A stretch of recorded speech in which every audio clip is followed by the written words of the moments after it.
There's some type of continuum or spectrum, if you will.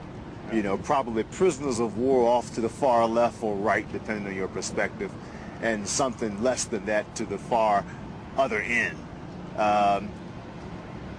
We're somewhere on that spectrum. Yeah. Somewhere on that spectrum is this man.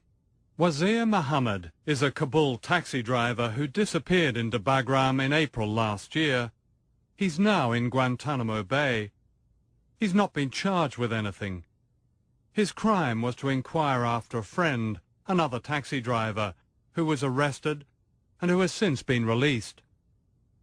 What makes this case so appalling is that this man is recognized by the present government as having resisted the Taliban. This is his brother Taj Muhammad, a nurse.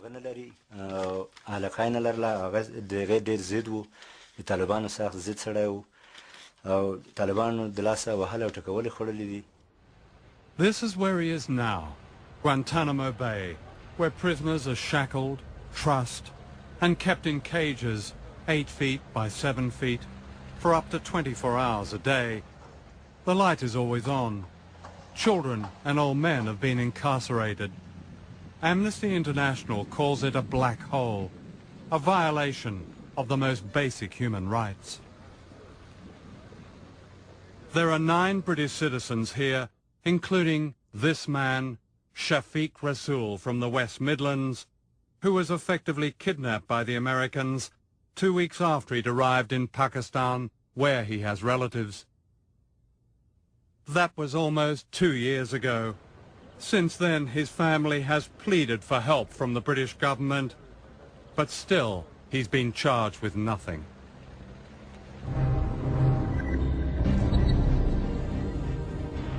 These are the oil fields of the Middle East, the greatest prize of all. Iraq is the world's second biggest oil producer, and its conquest gives America a vast base from which to dominate the Middle East. It's been a conquest achieved at any price, including truth. It was serious dishonesty, the result of which includes the fact that thousands of Iraqis have died. Hundreds of soldiers from our own countries have tragically died. Andrew Wilkie is the only serving Western intelligence officer to break cover and expose what he believes to be the truth about the invasion of Iraq. Working in the top-secret Office of National Assessments in Canberra, he saw intelligence shared by America, Britain and Australia. We were sold this war on the basis of Iraq possessing a massive arsenal of weapons of mass destruction, which was never found and won't be found because there was no massive arsenal of weapons. We were also promised a need for a war on the basis of active cooperation between Iraq and Al-Qaeda, and the fact that it was just a matter of time before some of these weapons from this massive arsenal were passed to this terrorist group.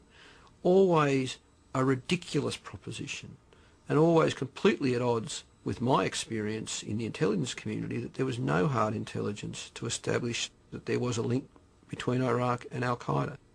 You know, I never saw any evidence that would link it, and thus far there's been no evidence produced that would suggest that Saddam was behind Al-Qaeda. In fact, my experience in the time I served would suggest the opposite, that Saddam was the least likely person to want anything to do with Al-Qaeda. The only reason to have gone to war was to deal with a threat so imminent and so dangerous that war, as a last resort, was the only means available.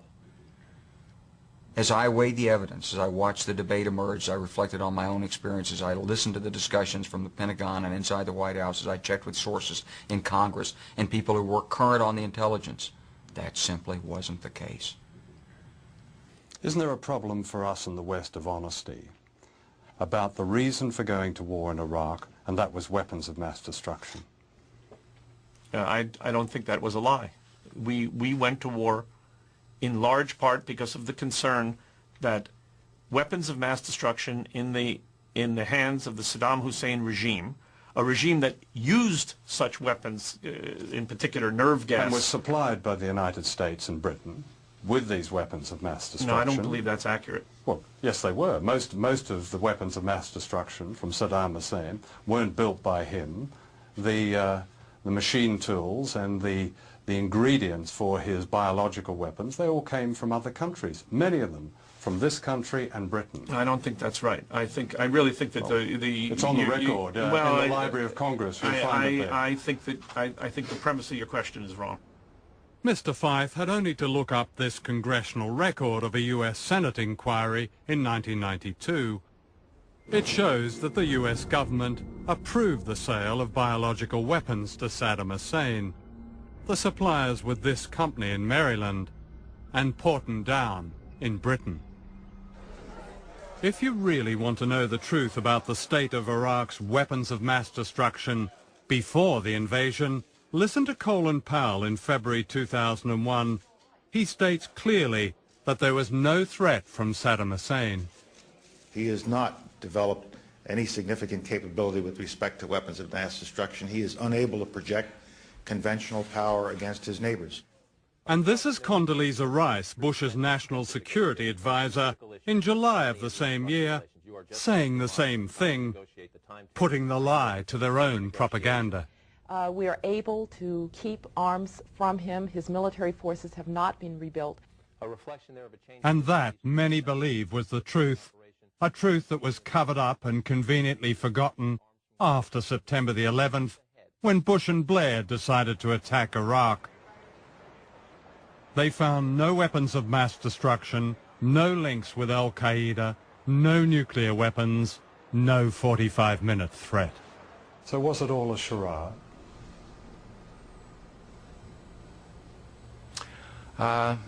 It was 95% charade.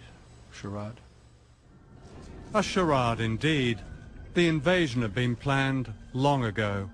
In July last year, Condoleezza Rice told another Bush official, "That decision has been made. Don't waste your breath." This is not what Bush told the American people. It's this that makes the inquiry in London by Lord Hutton look like a dramatic diversion. Its narrow terms preventing a far-reaching investigation, not only into the loss of one life, but thousands of lives of innocent people in Iraq, the victims of an unprovoked war.